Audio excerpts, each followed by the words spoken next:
Well, I am joined once again to bring us today's breakfast bite by Revd Gareth Higgs. Hi, Gareth. How are you doing? Hi, Nathan. Hi, everybody. I'm well, thank you. Are you? Yes, I am. Thank you very much. I'm great to see you once again. Are you ready to dive straight into today's breakfast bite then? Yeah, I am very much so. Okay, so I've just been reading up to Easter this week, and just been reminded of an evening that took place in the lead up to Easter, and it's recorded in John's Gospel, and it's an incredible moment, really.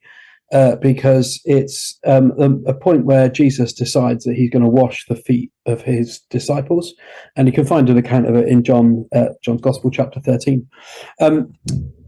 Jesus says that he's setting an example for us to follow, and that word that's translated, or usually translated example, is kind of like a plan or a model, like something from the technical drawing world.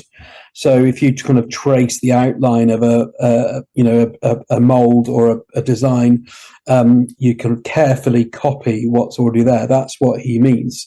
Jesus is saying, carefully copy what I'm doing. And what is it that he does in this quite strange encounter just before his crucifixion? Well, he takes off his robe, ties it around his waist, and kneels down to wash the feet of his disciples.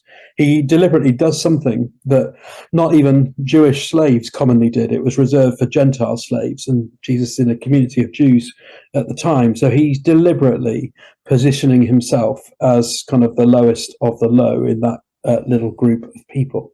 He's deliberately taking the nature of a servant, a slave, to wash the feet of his disciples. He's putting other people above himself. It says the New International Version in the old translation, it's Jesus showing the extent of his love.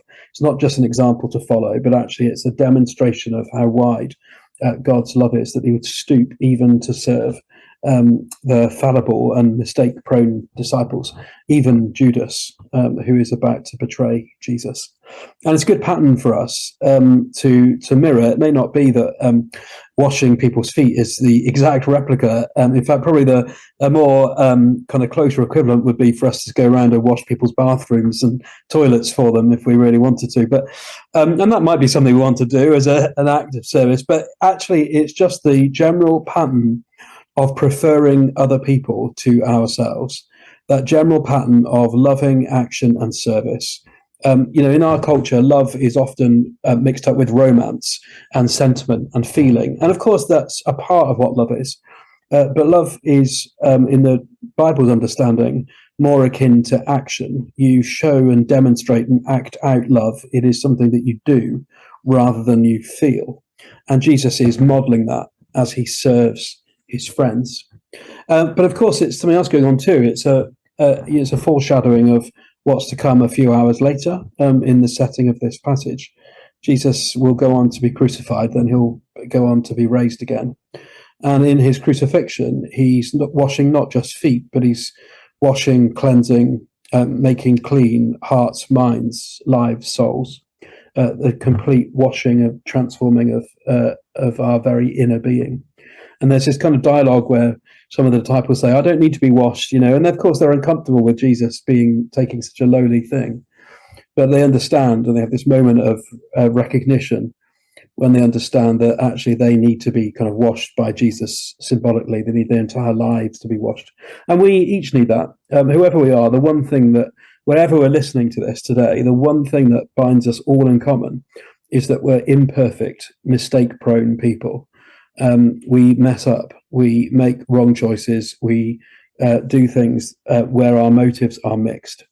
And the hope of the Easter story is that in the most ultimate loving action of all, Jesus dying on a cross, we get to experience not just the wonder of his love for us, but actually we get to receive forgiveness, cleansing, renewing of our lives, and a chance to begin again.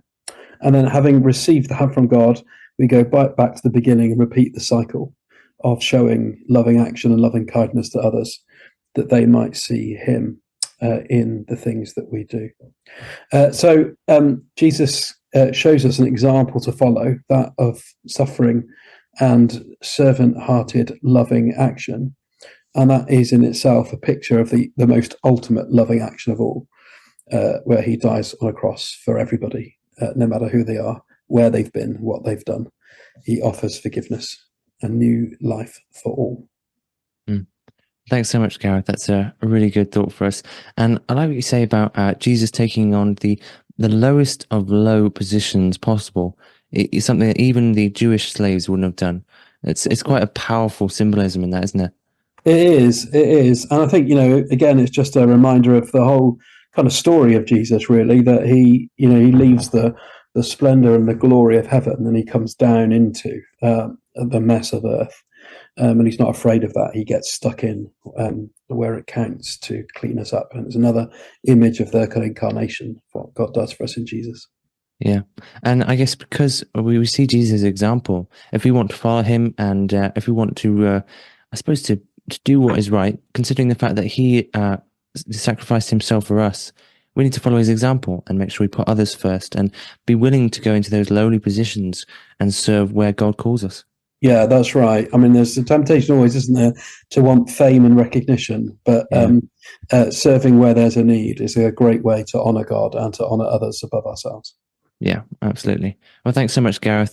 Thanks for bringing us today's Breakfast Bite, and I look forward to another one next week. Great. Take care.